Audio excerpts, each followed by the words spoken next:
In Britain, American immigrant Ian lives a pretty average life.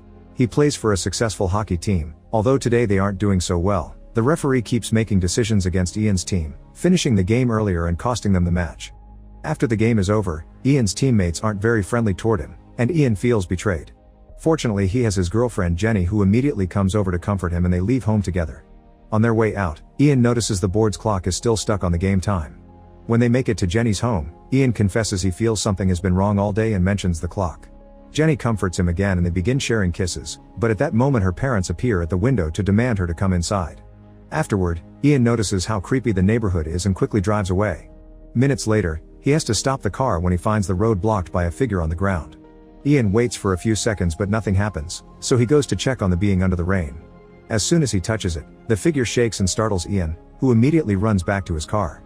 He tries to call emergencies to no avail, and when he looks up, he realizes the figure is gone from the road. Suddenly, a terrifying black monster breaks through the window with its claw and grabs Ian to throw him onto the ground.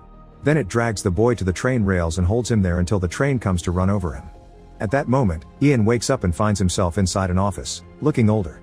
A phone rings, and Ian picks it up only to hear the person on the other side hang up. He's disorientated for a few seconds, but soon his boss reminds him he needs those spreadsheets, and Ian quickly goes back to work.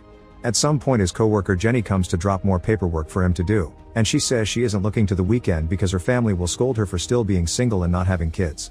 Hours pass with Ian working, and at the end of the day, he's ready to go home. On his way out, a man runs to join him at the elevator, and Ian notices how sweaty and nervous he looks. When they make it to the first floor, the man runs out as if in fear, bumping into a bunch of boxes. Once outside, Ian discovers the man from the elevator has fallen under some sort of illness attack, and among the crowd checking on him, there's a man that looks familiar.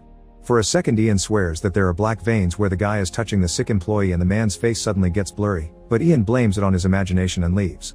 When he gets home, Ian gets something strong to drink and watches the street, where he notices strange shadows in the neighboring building. He's suddenly startled by his wife Medea, who quickly brings him to the room to get frisky together.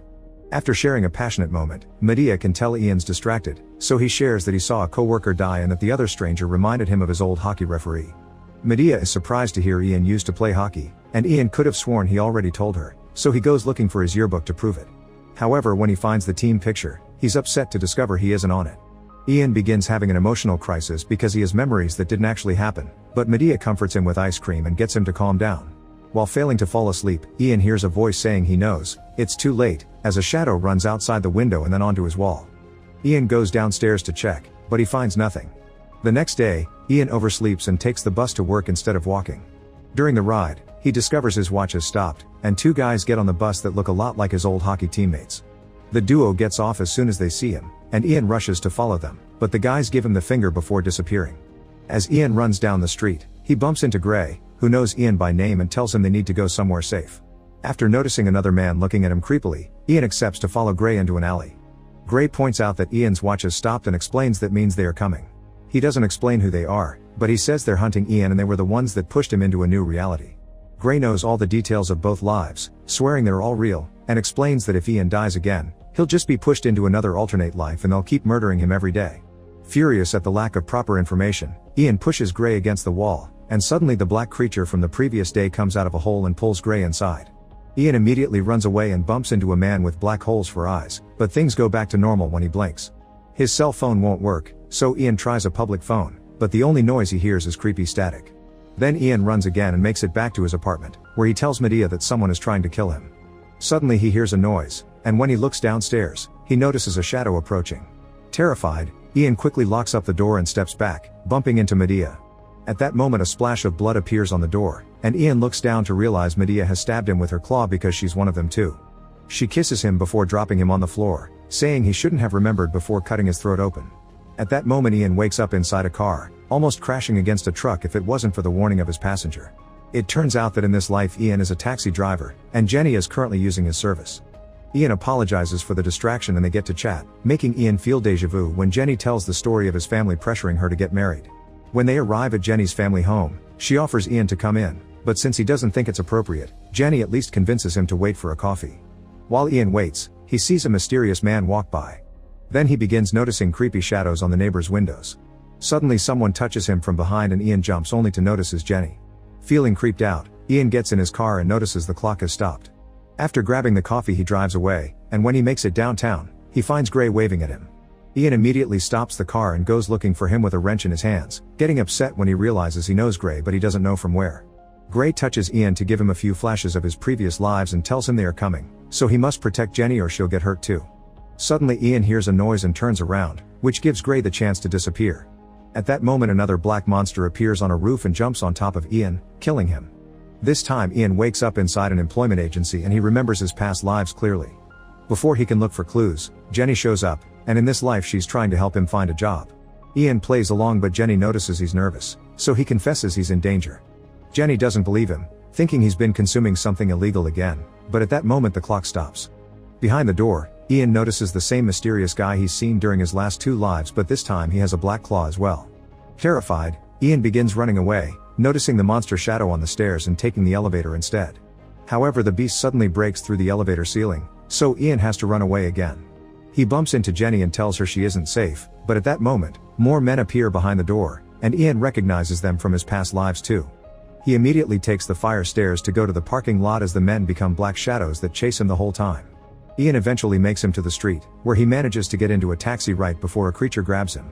The car barely gets to do a couple of blocks before a beast jumps on top of it and begins stabbing the roof. Ian quickly jumps out of the cab, only to suddenly be hit by a passing vehicle. Bleeding out on the street, Ian is approached by Medea and the 2 guys, who kill him yet again. The next time he wakes up, Ian is inside a shoddy apartment, where he finds clear indications that he's an addict in this life. There's music playing rather loudly and a neighbor is knocking to complain about it. When Ian opens the door he discovers Jenny lives downstairs and can hear the music too. Ian tries to communicate with her, but she notices the injection on his arm and gets so disturbed that she leaves. Moments later, Jenny opens her apartment door to find Ian trying to get in. Scared, Jenny grabs a knife to defend herself, thinking Ian is a crazy junkie. As Ian tries to make her remember, he falls to the floor because his injection wound is bleeding and making him dizzy.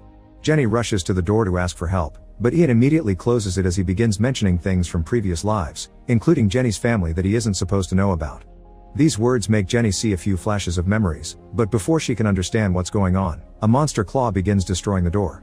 Ian pushes Jenny away and notices black veins are beginning to appear on his arm. At that moment the beast breaks through the door, so Ian grabs Jenny and they escape together through the window and take the emergency stairs. When they reach the ground, 2 monsters surround Ian and he grabs a piece of glass to defend himself, but Medea grabs him from behind first and uses the glass against his own hand. Then she pushes Ian against the wall and is about to hurt him, only for Jenny to strike first by stabbing Medea in the shoulder with her knife. This loosens Medea's grasp and now Ian can run away with Jenny. The duo runs through town and descends into the subway station, where Jenny steals a piece of fabric from a hobo to wrap up Ian's wound. She also admits that she now can remember the previous lives they went through. At that moment the train arrives and the duo gets in, agreeing to stick together until the end. At the next station, a guard comes in as well and watches the duo for a while before getting off at the following stop. There he meets with Medea and her men to give them the information. A few stations later, Jenny is asleep, and Ian turns around to find Gray sitting next to him. Gray is looking very sick, and Ian finally understands Gray is also one of the creatures. They're called harvesters and they feed on people's fear. When an old man gets on the train at the next station, Gray takes his beast form and terrifies him, feeding on his fear as the guy runs away. Feeding allows Gray to look healthy again and he explains that feeding on human fear is addictive. Some harvesters have started to kill for it, so they went from parasites to predators. They're after Ian because he managed to hurt them, and they don't want him to remember how otherwise it'll be the end of their race. At that moment Gray reveals Ian used to be a harvester as well, in fact he was the most powerful one. Suddenly they hear a noise and Gray announces they've been found before disappearing. Ian wakes Jenny up and they run out of the train, only to find the way blocked by the 2 hockey players. The duo runs back where they come from and accidentally bumps into a boy, making him drop his phone. Ian tells him to run, but the boy stops to grab his phone and is jumped on by the harvesters, who immediately hurt him with its claw and feed on his fear. Ian and Jenny keep on running, but they miss the next train.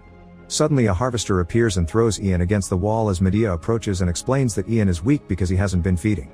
Then Medea transforms her hand and jumps on the duo to capture them against the wall as Ian's veins begin to go black again. She teases Ian for caring about a human and kisses him, gaining control of his mind.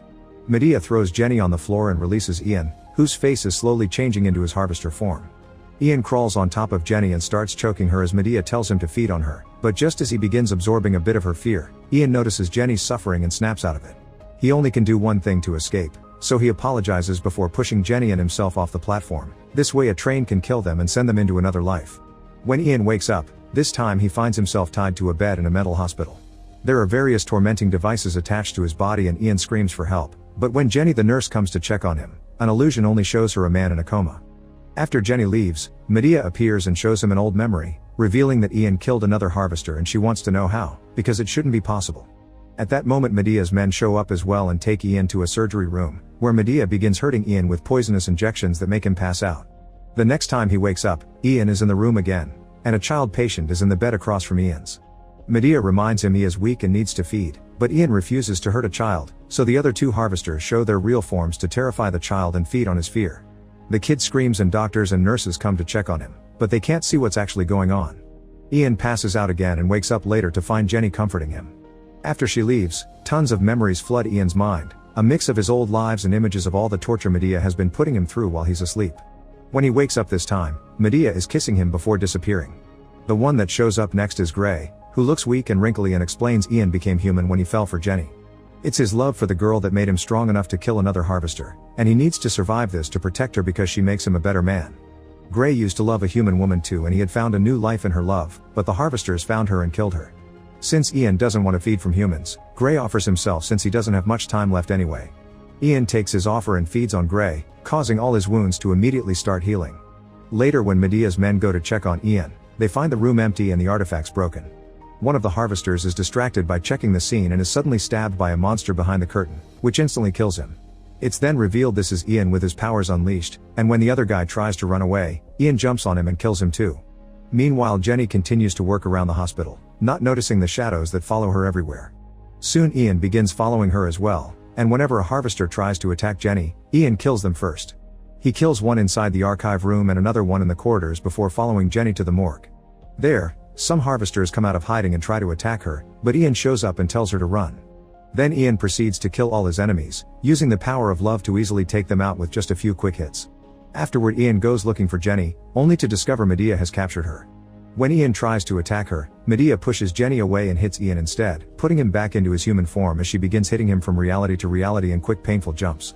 After going through all of Ian's lives and jumping into the train, they return to the hospital and Medea grabs Jenny again, using her as a shield. Ian realizes there's only one thing to do to stop Medea for good and he proceeds to stab Jenny with his own claw, which goes through and manages to stab Medea as well. As Medea disintegrates, Ian remembers that Gray said finding love gave him a new life. With this knowledge, Ian tells Jenny that he loves her and uses the power of his feelings to heal her wounds. Sometime later, the couple is back to their original lives, and this time, Ian can win his hockey match without the interference of harvesting referees. Jenny comes to congratulate him after the game and Ian thanks her for making him human, but Jenny doesn't understand because she doesn't remember what happened. At that moment Ian sees the mysterious man and follows him into an abandoned corridor, where the man reveals to be a harvester. Ian immediately summons his claw, ready to fight it.